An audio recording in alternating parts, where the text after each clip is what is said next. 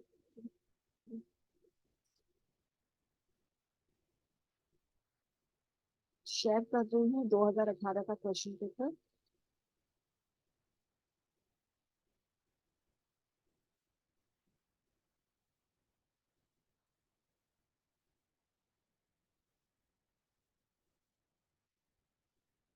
दो हजार अठारह में तो देखा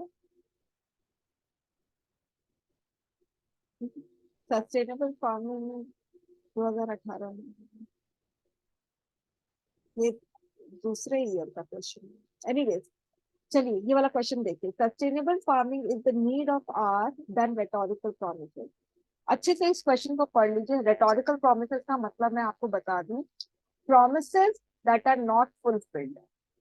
सिर्फ रेटोरिकल का मतलब क्या होता है? अगर मैं बोलती हूँ रेटोरिकल स्पीच, और ऐसा भाषण जो बहुत इम्प्रेसिव हो मगर खोखला हो, ठीक है, मतलब सिर्फ इम्प्रेस करने के लिए वो भाषण दिया जा रहा है, हम ये करेंगे, हम वो करेंगे, है ना, मगर जब उस जो प्रोमिस किया गया है वो नहीं फुलफिल हो रहा है, तो वो रेटोरिकल प्रोमिस बन जाता है।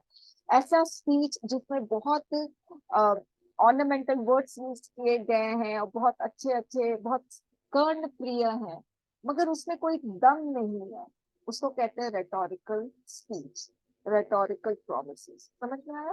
तो अब आप लोगों को ये ऐसे क्वेश्चन अच्छे से पढ़ के आप लोगों को इसमें सबसे पहले संधि विच्छेद करना है, दैट सेक्शन, और फिर उसके बाद you have to identify general component, specific component, और जो फालतू फालतू वर्ड्स है ना उसको you just read out those फालतू फालतू वर्ड्स, जैसे इज है, द है, ऑफ है, ये सब फालतू वर्ड्स को हटा दो, नीट को रख लो, ठीक है। और मैं किसी से भी क्वेश्चन पूछ सकती हूँ।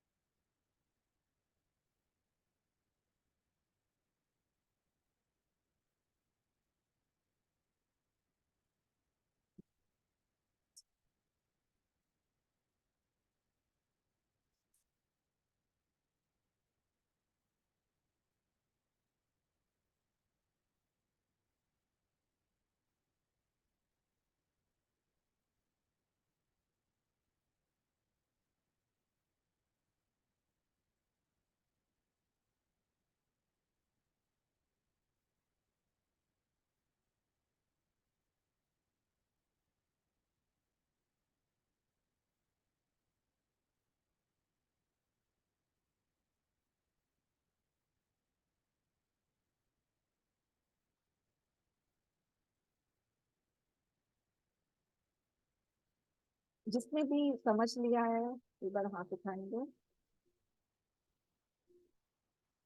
जनरल कंपोनेंट, स्पेसिफिक कंपोनेंट सारा आइडेंटिफाई यदि कर लिया है तो आप हाथ उठाइए।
बाकी स्टूडेंट्स अभी 6 नहीं हाथ उठाए हैं भाई।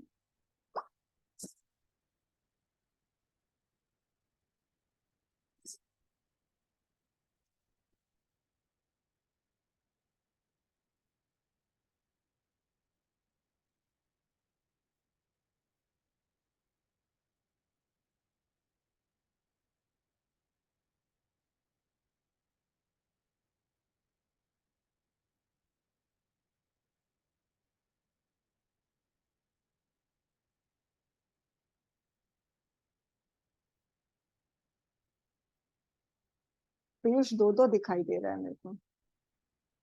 एनीवेज चलिए, शशि मुझे बताएंगे कि sustainable farming is the need of hour then rhetorical promises. सबसे पहले चीज मुझे बताइए, इसमें की कंपोनेंट कौन सा है? Sustainable farming ma'am. हाँ, और यहाँ और तक रिटोरिक प्रोमिसेस। रेटोरिकल प्रोमिसेस, ठीक है। बाकी जो है इज द, ये सबको मैं हटा रही हूँ, है ना? ठीक है, अभी मैंने इसको हटा दिया, फाइन, ओके। अच्छा, अब मुझे रविश आप बताइए कि इसमें जो आ, कौन सा ऐसा कीवर्ड है जिसके अंदर बाकी जो भी की कंपोनेंट्स है वो समा जाएंगे? क्या सस्टेनेबल फार्मिंग के अंदर रेटोरिकल प्रोमिसेस आएगा कि रेटोरिकल प्रोमिसेस के अंदर सस्टेनेबल फार्मिंग आएगा? रिटोरिकल प्रोमिसेस के अंदर सस्टेनेबल फार्मिंग। ओके, और कोई?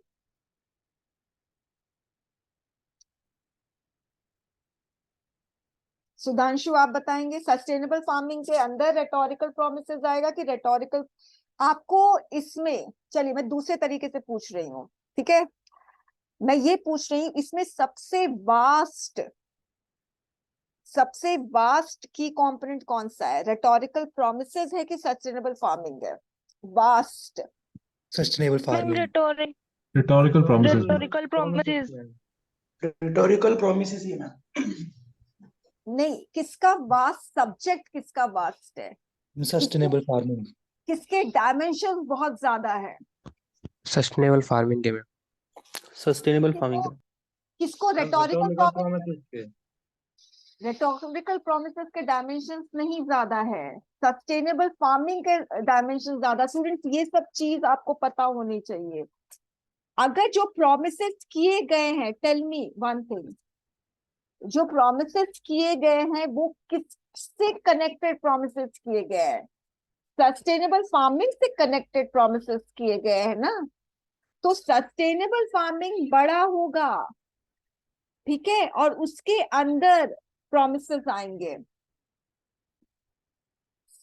तो जो वास्ट सब्जेक्ट है जिसका डायमेंशन बहुत है, बहुत तरीके से समझने का, मतलब कि बहुत तरीका है समझने का।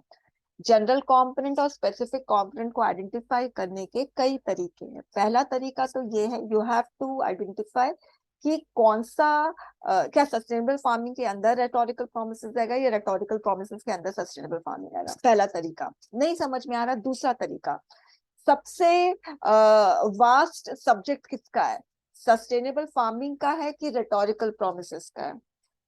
इससे भी नहीं समझ में आता है। तीसरा, किसका सबसे ज्यादा डायमेंशन है, सस्टेनेबल फार्मिंग का सबसे ज्यादा डायमेंशन है कि रेटोरिकल प्रोमिसेस का? इससे भी अगर नहीं समझ में आ रहा है तो आप लोग अपने आप से क्वेश्चन पूछिए कि दोनों के बीच में रिलेशनशिप क्या है? क्या सस्टेनेबल फार्मिंग की वजह से रेटोरिकल प्रोमिसेस हो रहे हैं कि रेटोरिकल प्रोमिसेस की वजह से सस्टेनेबल फार्मिंग? किसकी वजह से कौन निकल के आ रहा है? किसकी वजह से?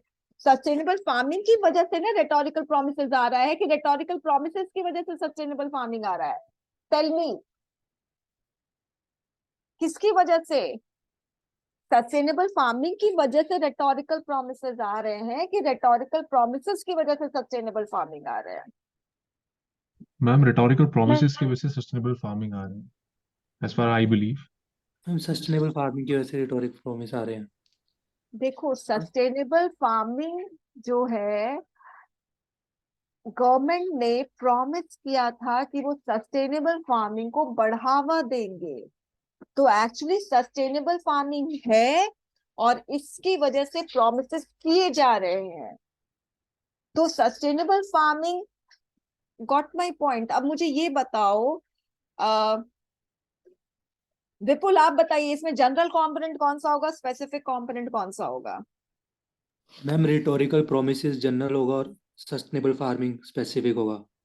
नहीं sorry ma'am, sustainable farming general होगा और स्पेसिफिक रिटोरिकल प्रोमिसेस होगा। राइट, सस्टेनेबल फार्मिंग का डायमेंशन बड़ा है।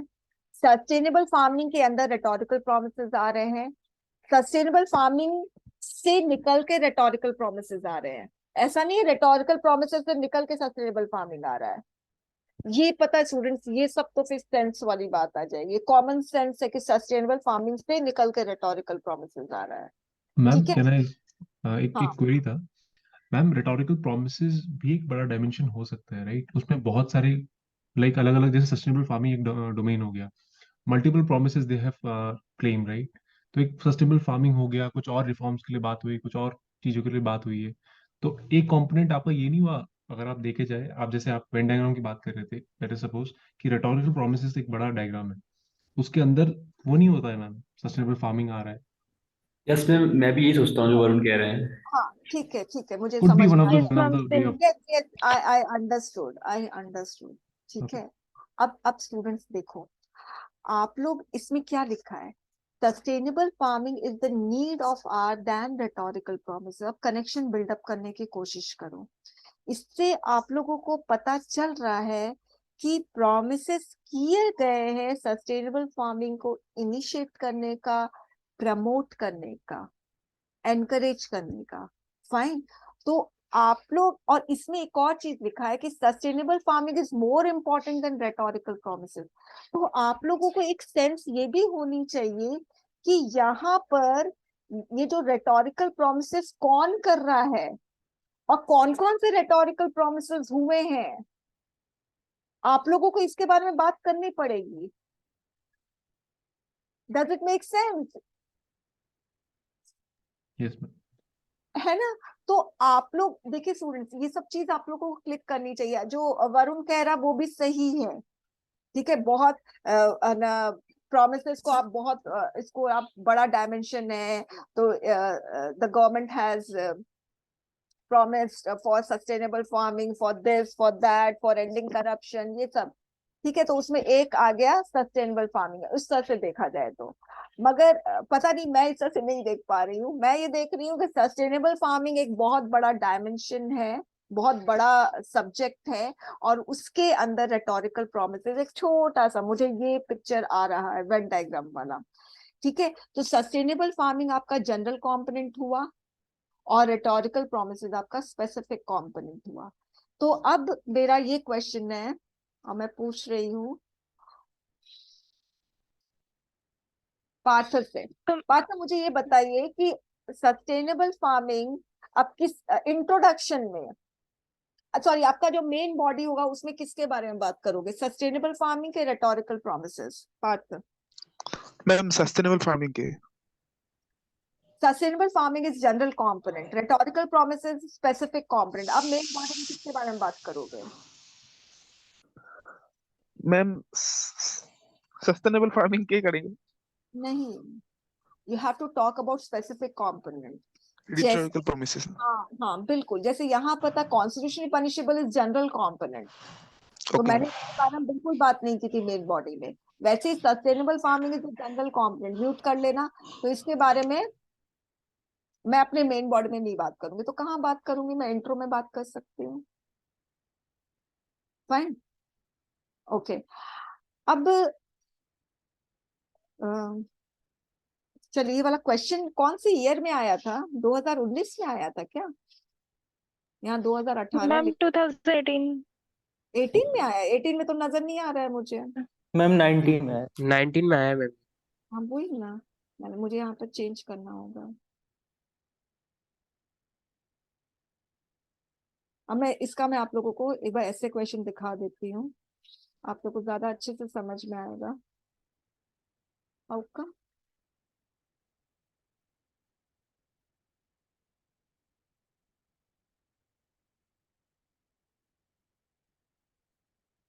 अच्छा, ये 2022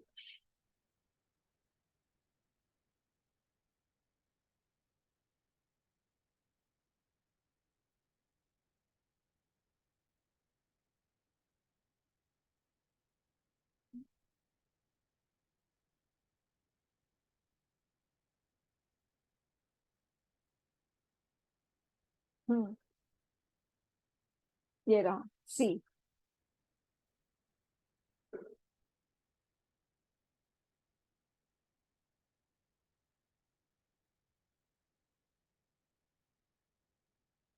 ये रहा। अब देखिए, सस्टेनेबल फार्मिंग है, ये जनरल कंपोनेंट है, और रेटोरिकल प्रोमिसेस ये स्पेसिफिक कंपोनेंट है। तो मेरे पास चॉइस है, मैं सस्टेनेबल, मुझे रेटोरिकल प्रोमिसेस से मैं नहीं शुरू कर सकती because it is a specific component and it has to be dealt with in the main body. मैं सस्टेनेबल फार्मिंग से ही अपना शुरू करूंगी इंट्रोडक्शन। दूसरा चॉइस मेरे पास ये, सस्टेनेबल फार्मिंग से भी जो ब्रॉडर डायमेंशन है एग्रीकल्चर, मैं उससे भी शुरू कर सकती हूँ। ठीक है, so agriculture is the most prominent occupation of our country that harness natural resources to produce food, the basic need of our lives. But this food is produced in unsustainable ways because it is leading to decrease in soil nutrients, eutrophication, water bodies, rise of harmful weeds, contamination of groundwater. Apart from this, indiscriminate use of agrochemical is badly affecting the health of people. तो यहाँ पे मैंने agriculture शुरू किया, मैंने sustainable farming भी मैं नहीं लेकर आई। मैंने क्या किया, यहाँ पर the government has woken up to this grim reality, grim का मतलब थोड़ा सा sad, and has undertaken measure to promote sustainable ways of farming. अब मैं यहाँ पर सस्टेनेबल लेकर आई हूँ। तो ऐसे की ब्यूटी कहाँ पर होती है, जब धीरे धीरे एक एक करके, I mean gradually, line by line, para to para, para by para, आपके ना की कंपोनेंट्स अनफोल्ड होते हैं, तब मजा आता है। ऐसे क्वेश्चन की ब्यूटी बरकरार रहती है और एक बहुत इम्प्रेसिव लुक देता है। ठीक है, तो मैं सस्टेनेबल फार्मिंग पे भी नहीं आई, मैं एग्रीकल्चर से शुरू किया, अनसस्टेनेबल पे आई, और फिर मैं नेक्स्ट पैराग्राफ में सस्टेनेबल पे आई। ठीक है, अब उसके बाद सिर्फ मुझे यहाँ पर इसको डील करना है, तो मैंने लिखा कि government has woken up to promote sustainable ways of farming. तो फिर मैंने बताया कि ये सब योजना के बारे में बताया। ठीक है, और ठीक है, इस योजना के बारे में बताया, परंपरागत Krishi Vikas Yojana offers cash incentives to farmer who take up organic farming. तो किस तरह से प्रमोट कर रहे हैं, तो जो भी ऑर्गेनिक फार्मिंग, सस्टेनेबल फार्मिंग का मतलब क्या होता है स्टूडेंट, जिसमें हम जो मैन्योर है ये सब हम यूज करते हैं, वो हम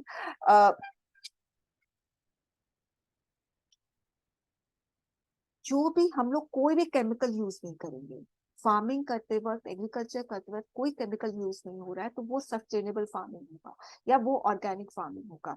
तो इसके प्रमोट करने के लिए कैश इंसेंटिव्स दिया गया, ठीक है, ऐसे फार्मर्स को जो ऑर्गेनिक फार्मिंग कर रहे हैं।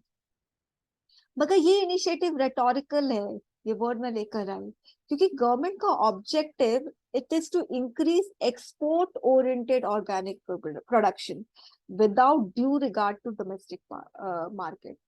तो जो गवर्नमेंट जो ऑर्गेनिक फार्मिंग को प्रमोट कर रही है, उनके दिमाग में एक्सपोर्ट को बढ़ाने के लिए है। ठीक है, तो ये कैसे एविडेंट है, क्योंकि ये अंडर मिनिस्ट्री ऑफ कॉमर्स आता है, मिनिस्ट्री ऑफ एग्रीकल्चर नहीं आता है, ये वाला जो योजना है। Another step towards sustainable agriculture is zero budget natural farming. तो ये क्या होता है यहाँ पे बता दिया, और ये प्रैक्टिस हो रहा है आंध्र प्रदेश, कर्नाटका, ये सब। मगर जीरो कॉस्ट ऑफ प्रोडक्शन है, मगर फिर भी फार्मर्स जो है ना, वो they are reverting back to chemical farming, वो वापस से केमिकल फार्मिंग में आ रहे हैं। क्यों? क्योंकि जो गवर्नमेंट है वो ऑर्गेनिक सपोर्ट नहीं प्रोवाइड कर रही है फार्मर्स को। दूसरा, जितना भी सब्सिडीज मिलता है ना, वो केमिकल एग्रीकल्चर जो भी कर रहे हैं ना, उनको मिलता है। ठीक है, ऑर्गेनिक फार्मिंग में सब्सिडीज नहीं मिलती है, तो such subsidies can be diverted to provide farmers with organic inputs and establishment of organic supply chains. ठीक है, तो यहाँ पर मैंने एक सजेशन दे दिया, government should provide organic farmer, इसमें आर नहीं है, with better market and make the existing certification system for organic food smooth and easy. तो मैंने यहाँ पर रेटोरिकल प्रोमिसेस के बारे में बता दिया, थोड़ा सा मैंने सोल्यूशन दे दिया, और यहाँ पर undoubtedly such impressive initiatives by the government will remain rhetorical promises. अब देखिए कंक्लूजन में मुझे सारे की कॉम्पोनेंट्स को लेकर आने होंगे, तो रेटोरिकल, ये सारा रेटोरिकल प्रोमिसेस ही रहेगा, ये सारा इनिशिएटिव, यदि इसमें सिंसियर इम्प्लीमेंटेशन और कॉन्स्टेंट सपोर्ट नहीं रहा तो। इसीलिए the government must address the grievances of farmers, जितने भी फार्मर्स के ग्रीवेंसेस है, जो भी उनकी कंप्लेंट्स है, who are adopting sustainable farming, वो कंप्लेन को एड्रेस करे and fill the loopholes that are hindering its progress, इस तरह से।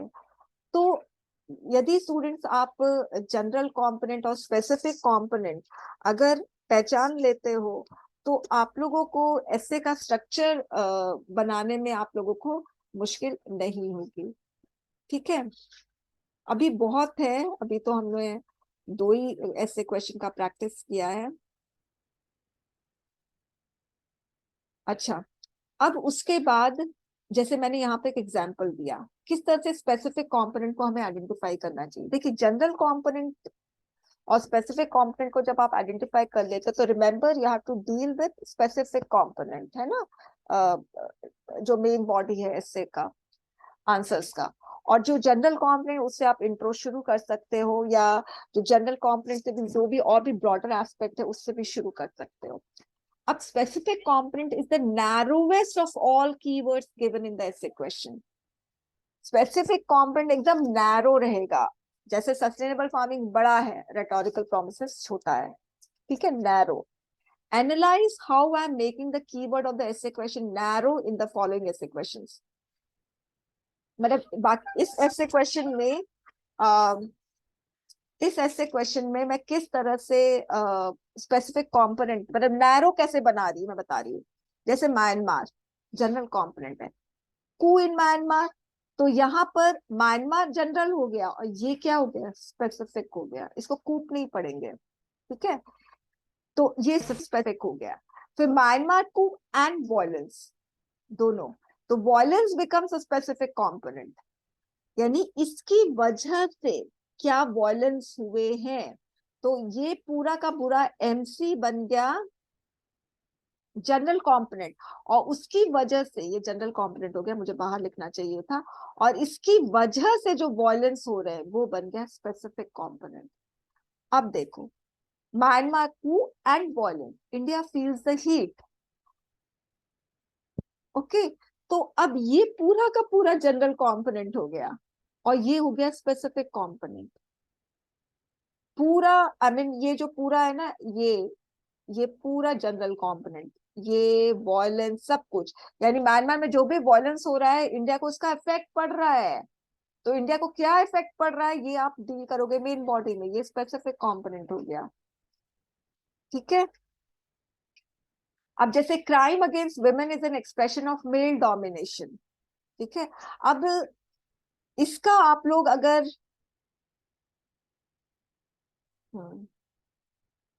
क्राइम अगेंस्ट, सबको ये वाला ऐसे क्वेश्चन एक बार आप लोग लिखिए, crime against women is the crime against women is an expression of male domination, एक बार ये ऐसे क्वेश्चन अपने नोटबुक में लिखिए, और एक बार इसका स्पेसिफिक कंपोनेंट और जनरल कंपोनेंट एक बार इसका आप लोग आइडेंटिफाई करिए, और फिर मैं बात करती हूँ।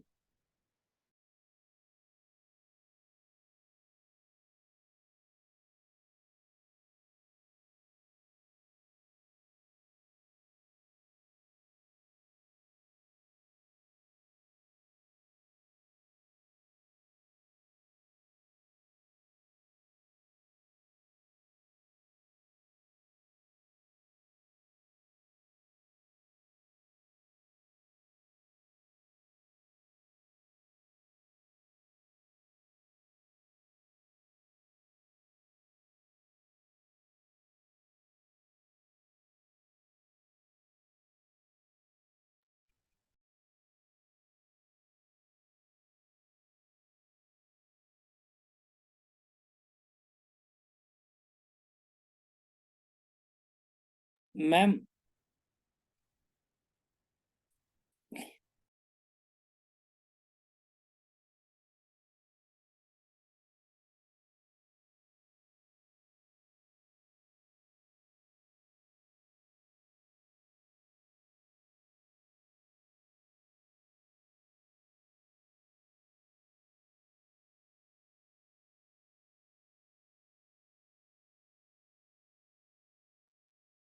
हाँ बताइए। आइडेंटिफाई कर लिया है तो हाथ उठाओ।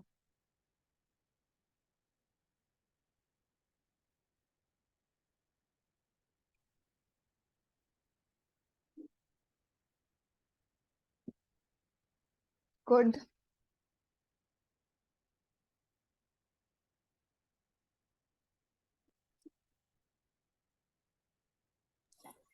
मैं क्वेश्चन नहीं सुन पाया मैम। क्वेश्चन नहीं समझ पाए, सुन पाए? Yes ma'am. Crime against women is an expression of male domination. Crime against women is an expression of male domination. ये शायद 2021 में आया था।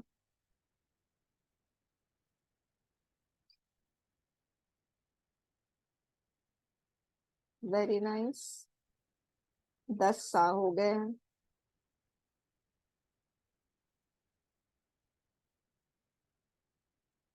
गुड। मैम हम्म। आपने पिछले क्वेश्चन में कंक्लूजन कैसे एंड किया था? कंक्लूजन के बारे में हम अच्छे से पढ़ेंगे, है ना। इंट्रो कंक्लूजन अभी मैं थोड़ा थोड़ा बता रही हूँ इंट्रो कंक्लूजन के बारे में, मगर हम अच्छे से उसके बारे में पढ़ना है ना।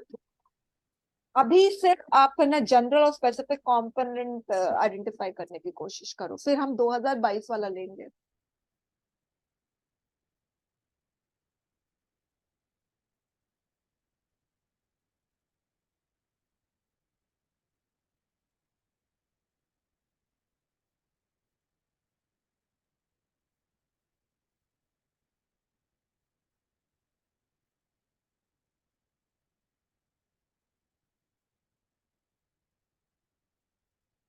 चलिए मैं शुरू करती हूँ।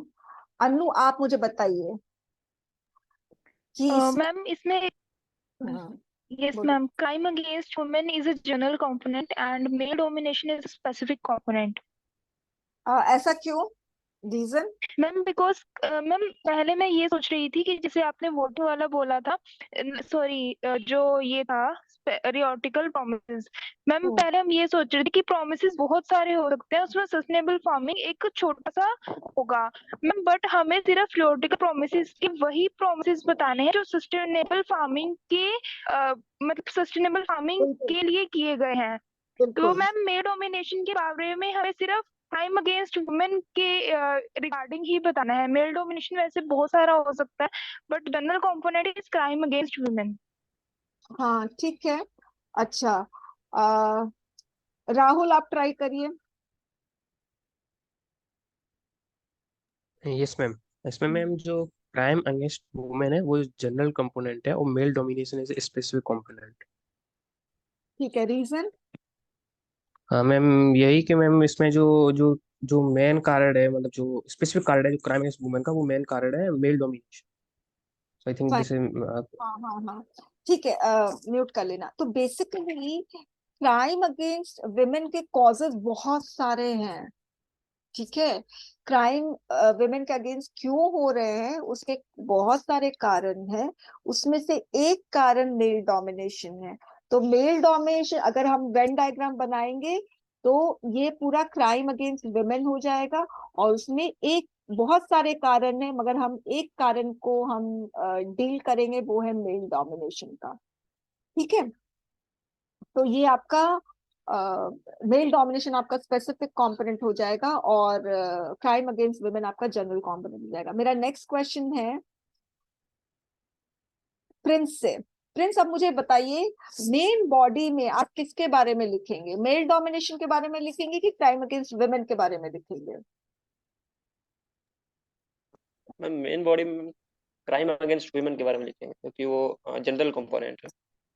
मेन बॉडी में स्पेसिफिक कंपोनेंट के बारे में बात करनी होती है, रिमेम्बर दिस। यस आपने बोला। ठीक है, वो मेल डोमिनेशन के बारे में बताओगे कि मेल डोमिनेशन किस तरह से it has become the cause for rising crime against women. ठीक है, ओके। मैं एक बार ये वाला ऐसे क्वेश्चन 2020 में आया था जहां तक, या 21 में आया था? यस मैम, ये 2020 में है। 2020 में, ओके फाइन। तो ऊपर रहेगा ना 19, यहाँ पर होगा। चलो देखते हैं। ये मुझे बहुत अच्छा लगा था ये ऐसे क्वेश्चन, एक्चुअली मेरे एक स्टूडेंट ने ही लिखा है इसको।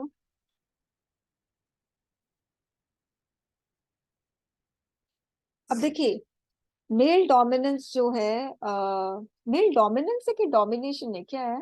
डोमिनेंस होगा, ठीक है। Anyways, ma'am it's domination. Domination है, ठीक है यस मैम। बाबू, कुछ मुझे करना है। एनीवेज,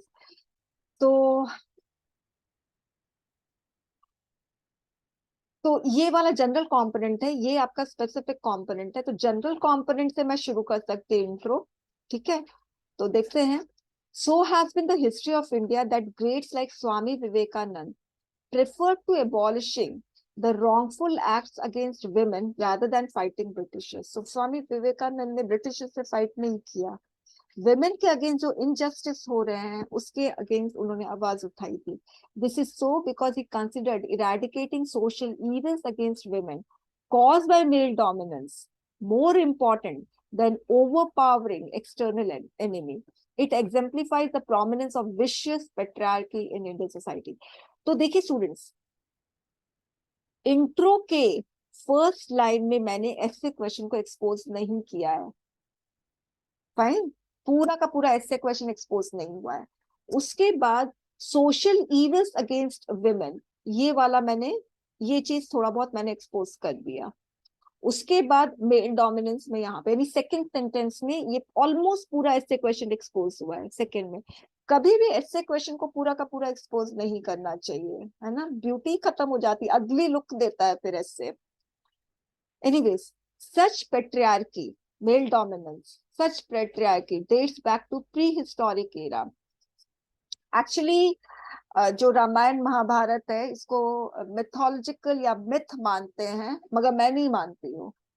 मेरे लिए ये हिस्ट्री है, ठीक है। Krishna was a historical figure, Yudhishthira was a historical figure, Draupadi was too, ठीक है। तो मैं उसको मिथ नहीं मानती हूँ, इसीलिए मैंने अपने जिस स्टूडेंट ने किया है इसको प्रिपेयर, मैंने बोला था कि आप इसको लेना, ठीक है, तो इसने लिया। Such patriarchy dates back to prehistoric era. At first, Yudhishthir staked his wife Draupadi as if she were an object. This showed that he had a dominance over her existence. Then, attempt of stripping her by Dushasan was another expression of male dominance. Crime. The same male dominance. अब मुझे सिर्फ male dominance के बारे में बात करना है कि how is it the cause for crime against women is exhibited in the modern era in the form of domestic violence. During lockdown, worldwide cases of domestic violence grew itna. Such abuses against women are carried forward होगा because children learn what they see and thus the practice continues in the family. बच्चे तो वही करेंगे जो देखेंगे। Even workplaces are plagued by sexual harassment by women by men. This is so common that government has to introduce Vishaka guidelines to control this. तो workplace के बारे में मैंने बता दिया, ठीक है। Men by their muscular power manhandles women, which shatters their dignity and confidence. So male dominance is an expression of superiority in the eyes of the accuser who commits crime against women. But more unfortunate thing is its acceptance by the society and women themselves. Moreover, the inefficacy of paper laws inefficient does little to curb the crime. Marital rape and adultery are not considered crimes. Such laws have given an advantage to male to show their pressing dominance. फिर मैंने conclude किया, we are living in the era where women are mortified by rape cases. Mortified का मतलब almost जिंदा लाश बना देना, ये ठीक है, ये वर्ड आया है मॉर्टल से, मैन इज मॉर्टल, है ना, ऐसे मॉर्टल। मॉर्टल का मतलब क्या होता है? जो मर जाते हैं, ठीक है। इमॉर्टल का मतलब अमर। तो मॉर्टिफाइड इससे आया है। Trafficking, harassment. The greatest service the men can do is to let go their prejudice and chauvinistic attitude. Chauvinistic का मतलब superior. And let women come out of their shell without any fear, ठीक है। The greatest service women can do for themselves is to become resilient in a fighting against male dominance. तो आप देखो, मैंने यहाँ पर पूरा सिर्फ मेल डोमिनेंस के बारे में बात किया है। क्राइम के बारे में शुरू में बात कर लिया, मगर सिर्फ कैसे मेल डोमिनेंस की वजह से क्राइम हो रहे हैं यही बताया है। ओके,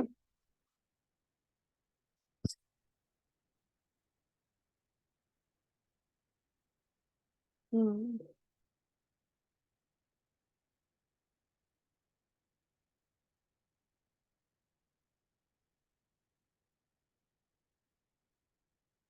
मेरे जो जितने भी ऐसे क्वेश्चन है ना, यही स्ट्रक्चर पे है। Got it? Specific component, general component, और फिर उसके बाद जो मेन बॉडी में स्पेसिफिक कंपोनेंट को डील करना है। एकदम आप लोग ऐसे क्वेश्चन जब उसके आंसर्स पढ़ोगे ना, आपको खुद पता चलेगा। अच्छा, बस मैं ये लास्ट इसको मैं कर लेती हूँ, उसके बाद राइटिंग इंट्रोडक्शन हम नेक्स्ट क्लास में करेंगे। Building the relationship between general and specific component. The essay question consists of one or two general component. कभी-कभी दो general component होते हैं and a specific component. The relationship between the two must be established, otherwise your content would look deviated and disconnected. Relationship कैसा? Male dominance is the cause of crime against women. तो ये connection हो गया, cause and effect वाला connection हो गया, या relationship हो गया। जैसे हमने उसका किया था, sustainable farming is the need of hour rather than rhetorical promises. तो इसमें कौन सा रिलेशनशिप है? कंपैरिजन वाला रिलेशनशिप है कि सस्टेनेबल फार्मिंग ज्यादा इंपॉर्टेंट है प्रोमिसेस से, तो वो तुलना वाला रिलेशनशिप है। इसके पहले हमने जो ऐसे क्वेश्चन लिया था वो कौन सा लिया था? Civil wrong emerging from religious bigotry. तो ये भी कॉज एंड इफेक्ट वाला रिलेशनशिप है, ठीक है। ओके, हाँ। So relationship must be established, otherwise your content would look deviated and disconnected. The answer would also lack clarity, completeness, and coherence. In order to avoid such scattered look of content pieces in your answer, set the sole objective of building the relationship between the key components in your answer.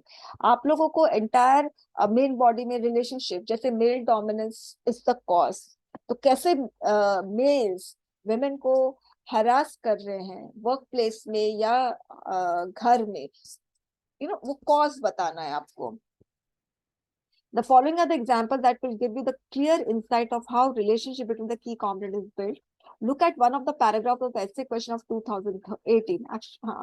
Civil wrong. This paragraph demonstrates the relationship between different components of the essay question.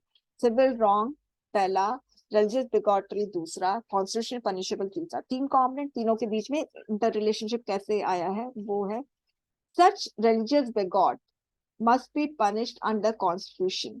एक, दो, because their fanatism causes significant damage to property and far greater displacement of population। ये आ गया civil wrong। हो गया ना, relationship buildup हो गया। इसी तरीके से आपको रिलेशनशिप बिल्डअप करना है। Look at one of the paragraphs of the essay question 2020. ये थोड़ा नया है। Ensuring social justice is a human right. ये essay question का आंसर लिखने में बहुत टाइम लग गया था। ये बहुत डिफिकल्ट essay question था। देखने में बहुत आसान लग रहा है, जब इस पे आंसर लिखने, जो मेरे कंटेंट टीम है वो आंसर लिखने बैठी, तो every time they were giving me the answer and I was rejecting. वो एड्रेस ही नहीं कर पा रहे थे मेन बॉडी को। एनीवेज, इस पे भी हम बात करेंगे। अच्छा, एक बात बताइए, ensuring social justice is a human right, इसमें आप लोग बता सकते हैं इसमें कौन सा जनरल कॉम्पोनेंट है, कौन सा specific component? I will give you 2 minutes time.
Kritik आप बताइए इसमें से कौन सा जनरल कंपोनेंट है और स्पेसिफिक कंपोनेंट है? Ensuring social justice is a human right.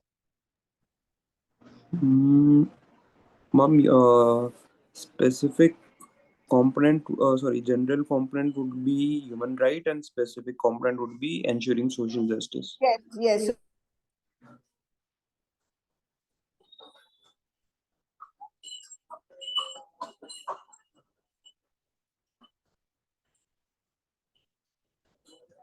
Yes. Human right general component है और ensuring social justice specific component. पूरा ह्यूमन राइट के अंदर सोशल जस्टिस आ जाएगा. Got it? तो ये थोड़ा सा आसान था पहचानना. तो आपको एंटायर ऐसे आंसर में सोशल जस्टिस के बारे में बात करना है. ये ह्यूमन राइट है, ये पहले इंट्रो में आप स्टैब्लिश कर दो, उसके बाद you just talk about social justice. ठीक है. अब इसमें कैसे कनेक्शन बिल्डअप हुआ? Internal conflicts and Wars have also robbed of 12 million stateless individuals of their basic rights. यानी जितने कॉन्फ्लिक्ट्स हुए हैं, वॉर्स हुए हैं, उसमें जो सिटीजन्स थे वो लोग स्टेटलेस हो गए. अब जैसे अब अरे मैं भूल गई. जो रेफ्यूजीज होते हैं, यस, जो रेफ्यूजीज होते हैं एक्चुअली में वो लोग स्टेटलेस है. जितने भी बांग्लादेशीज है वो लोग स्टेटलेस है, इंडिया में आए हैं और इलीगल तरीके से वो इंडियन सिटीजनशिप ले रहे हैं, मगर एक्चुअली में वो लोग स्टेटलेस है. कुछ कुछ ऐसे होते हैं रेफ्यूजीज जो बॉर्डर्स में ही है. ठीक है. सीरियन बॉर्डर में आपको दिखेंगे अगर आप गूगल सर्च करोगे. तो ये लोग स्टेटलेस इंडिविजुअल्स है जिनके पास कोई राइट्स नहीं है. राइट टू हेल्थ होता है, राइट टू लिव होता है, राइट टू सैनिटेशन होता है, ये सब कुछ राइट्स नहीं है. तो दे आर दस the victim of social justice, injustice. तो बेसिक मैंने राइट्स को ले लिया, social injustice को ले लिया. Without these rights, their lives have become deplorable. The constant battleground of West Asia, military coup in Myanmar, have further increased the vulnerability of these people. Okay, तो social justice और human right दोनों को मैंने connect कर दिया. अब उसके बाद selecting the content. The entire content of the essay can be divided into 3 major categories: intro, main body, and conclusion. Wise selection of content for each category is necessary.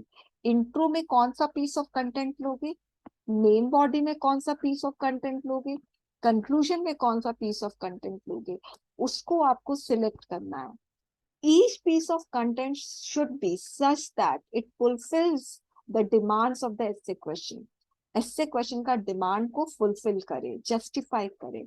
The content flow, जो flow होता है, मैंने आपको बोला ना कि line by line, para by para ऐसे question धीरे धीरे अनफोल्ड होता है. तो अगर ग्रेजुअली अनफोल्ड होता है तो आप समझ लो कंटेंट एक स्मूथ फ्लो में जा रहा है आपका. तो जो कंटेंट फ्लो होता है ना, वो कैसे होना चाहिए? From general component to specific component होना चाहिए. फाइन. यानी आपका जो कंटेंट है from known to unknown aspect में आना चाहिए. जैसे सस्टेनेबल फार्मिंग सब जानते हैं, तो सस्टेनेबल फार्मिंग सब जानते हैं, तो नोन एस्पेक्ट से धीरे धीरे आप अननोन एस्पेक्ट में जाइए. रेटोरिकल प्रोमिसेस क्या क्या किया था वही सस्टेनेबल फार्मिंग के लिए. Got it? तो आपका जो फ्लो होना चाहिए from general component to specific component, from known. General is a known component, तो नोन कंपोनेंट से unknown component की तरफ. Okay, the content should grow from least important thing to the most important thing. Sustainable farming least important है, constitutionally punishable least important है. तो most important क्या है? Rhetorical promises. Most important क्या है? Civil wrong due to religious bigotry. तो least important से most important, known से unknown, general से specific. For instance, in the introductory part of the essay question, you can start with the aspect that has got wider expanse. हमने बात कर ली है. Or the aspect that is related to but not mentioned in the essay question. जैसे crime against women is an expression of male domination. इसमें मैंने कैसे start किया? मैंने स्वामी विवेकानंद से start किया, जो कि essay question में mention ही नहीं था. तो आप ऐसे भी मेंशन कर, जैसे सस्टेनेबल फार्मिंग रेटोरिकल प्रोमिसेस वाले में मैंने एग्रीकल्चर से शुरू किया, जो कि agriculture as such a term mention नहीं था. Fine. You can safely start with women empowerment, achievement of women. आप इससे भी शुरू कर सकते हो. This aspect is not mentioned in the essay question and seems to be having the least value with respect to this particular essay question. After beginning with such an aspect, connect women achievement with crime. आप suppose women empowerment से शुरू किए, women empowerment से शुरू कर रहे हो आप इंट्रो, ठीक है, मगर उसको फिर कनेक्ट करो crime against women से. मतलब धीरे धीरे कनेक्शन बिल्डअप करो. Then connect the crime against women to male domination. यानी सबसे पहले women empowerment, फिर उसके बाद crime against women, फिर crime against women से connect करो male domination पे. Then from second para onwards, start giving the evidence that shows how male domination is responsible for crime against women. By adopting this method, your content would get connected, and इसमें होना चाहिए था must have and will have holistic look. ये होना चाहिए था. Holistic spelling भी गलत है, W हटना चाहिए. It will also give feeling that your content is moving gradually towards justifying the specific component of the essay question. Fine. तो यहाँ तक ये क्लास खत्म होती है. कोई क्वेश्चन है तो पूछ लीजिए स्टूडेंट्स. कोई भी क्वेश्चन स्टूडेंट्स, कुछ प्रेसेस से भी रिलेटेड है तो वो भी पूछ सकते हैं.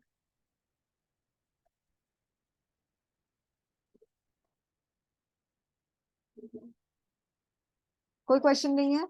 Yes, मुझे ma'am. Yes, ma'am. नहीं बोलो. Ma'am related to precis practice, ma'am वो कब से स्टार्ट होगी? क्या चीज? प्रेसी की प्रैक्टिस. देखो ना शेड्यूल, देखो शेड्यूल में सब लिखा हुआ है. और मैं शेड्यूल, एक और चीज, मैं शेड्यूल से आगे चल रही हूँ. अभी भी पता नहीं चल रही हूँ कि नहीं, मगर मैं आगे चल रही हूँ. देखिए अगर मैं पीछे चल रही हूँ तो problematic ma'am. Four and four to you too, है ना. तो मगर मैं शेड्यूल से आगे चल रही हूँ क्योंकि पता नहीं कुछ भी हो सकता है. अचानक इमरजेंसी होगी, हेल्थ इश्यू, मेरा माइग्रेन का बहुत बड़ा प्रॉब्लम है. 3 दिन तक लगातार परसिस्ट करता है ये जो मेरा माइग्रेन पेन है, इवन आफ्टर टेकिंग मेडिसिन. तो कुछ और भी इमरजेंसी आ गई, तो इसीलिए शेड्यूल के आगे चलना ज्यादा अच्छा है. और एक और चीज, जैसे मैंने सिर्फ 2 ही क्लास दी है वीडियो क्लासेस ऐसे की, मगर एक और क्लास लगेगी तो जो कल होगी. और चाहे मैं ऐसे तो शेड्यूल में 2 दिन का हॉलीडेज है, वेडनेसडे एंड संडे, ठीक है, मगर मैं जो हॉलीडे दूंगी आप लोगों को वो एसए में दूंगी. सपोज आप लोग शेड्यूल में भी देखना, जिस दिन आपको एसए मिलेगा ना, तो उसके एक दिन पहले आपको हॉलीडे जरूर मिलेगा, ऑफ जरूर मिलेगा, ताकि आपके पास पूरा दिन हो एसए को प्रिपेयर करने का, उसको सोचने का, क्वेश्चन को एक्सप्लोर करने का. ठीक है, तो वो एसए के एक दिन पहले आपको पक्का ऑफ मिलना है. अदरवाइज हो सकता है मैं ऑफ ना दूं. अगर मुझे एजेंसी होगी तो मैं ऑफ दूंगी, अदरवाइज नहीं दूंगी. ओके, तो क्लास को एंड कर देती हूँ मैं. ठीक है, थैंक यू स्टूडेंट्स.